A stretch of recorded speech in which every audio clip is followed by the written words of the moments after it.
Mes camarades, je vous apporte le salut fraternel du Syndicat général des journalistes, fondé en 1948, qui rassemble l'ensemble des journalistes de la presse écrite et de l'audiovisuel et qui est signataire de la Convention collective nationale de travail des journalistes. Depuis hier, notre congrès semble se résumer à une seule question. Voter pour ou voter contre le rapport d'activité du Bureau confédéral. Au-delà de l'importance, et je dois dire aussi de l'aspect un peu théâtralisé de ce choix, les interventions des camarades montrent qu'une autre question s'impose à nous. Dans tous les secteurs, les salariés sont confrontés aux conséquences des plans de destruction de Macron et de son gouvernement. Alors, mes camarades, comment allons-nous rassembler les salariés du public et du privé pour les aider à se dresser contre ce gouvernement et le mettre en échec? Comment allons-nous défendre les conventions collectives et les statuts? Comment allons-nous nous opposer à tous les mauvais coups déjà à l'œuvre ou en préparation sur les retraites, la fonction publique, l'hôpital public, la sécurité sociale ou l'indemnisation des chômeurs et j'en passe? Quelle initiative allons-nous décider pour appuyer la grève des cheminots, pour le retrait du pacte ferroviaire et les aider à ouvrir une brèche dans la politique gouvernementale qui serait un appel d'air pour toute la classe ouvrière? Voilà le mandat que nous devons débattre et définir lors de ce congrès. Dans notre secteur professionnel, en application des ordonnances, notre convention collective et notre statut sont menacés, et notamment la prime d'ancienneté qui peut représenter pas moins de 20% de la rémunération de base. C'est pourquoi notre syndicat a engagé une bataille pour obtenir la sanctuarisation de cette prime au niveau de la branche, à l'instar de ce qu'ont fait les routiers. Nous exigeons également que cette clause de sauvegarde concerne le montant des indemnités de licenciement.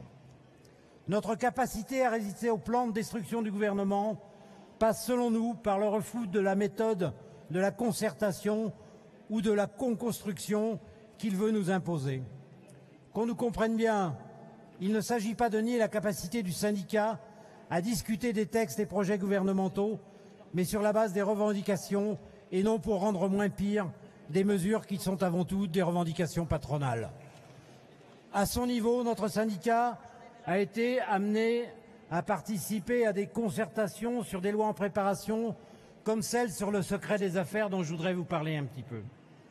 On nous a expliqué qu'il s'agissait de la transcription d'une directive déjà adoptée par le Parlement européen et qu'en gros, il n'y avait rien à négocier, voire même à discuter. Et pourtant, cette loi met gravement en danger le droit des citoyens à l'information. La notion de secret des affaires est si vaste que n'importe quelle information interne à une entreprise peut être cachée, qu'il s'agit des pratiques fiscales, de la politique de l'emploi, des données relatives à la santé, à l'environnement. Cette loi est une arme de dissuasion massive pour tous ceux qui voudraient faire respecter le droit à l'information des citoyens et des salariés, et notamment pour les militants syndicaux qui devront désormais faire la preuve que la divulgation d'informations leur mandant est bien nécessaire à l'exercice de leurs fonctions. Malgré les dangers de cette loi, malgré l'opposition de tous les syndicats de journalistes, d'associations, de chercheurs, la fameuse concertation n'a pas permis de faire bouger le texte d'un iota, contrairement à la mobilisation qui, en janvier 2016, avait permis d'obtenir le retrait d'une première tentative de la faire passer et qui était portée à l'époque par un ministre nommé Macron. Voilà pourquoi notre syndicat demande à nos futures instances dirigeantes de refuser ces fausses concertations pour rester sur le terrain de l'indépendance syndicale et du combat résolu pour les revendications. Pour conclure, je dirais que nous ne sommes pas partisans d'on ne sait quel dégagisme au sein de l'organisation syndicale qui n'aboutirait qu'à la division, voire à la mise en danger de l'organisation syndicale.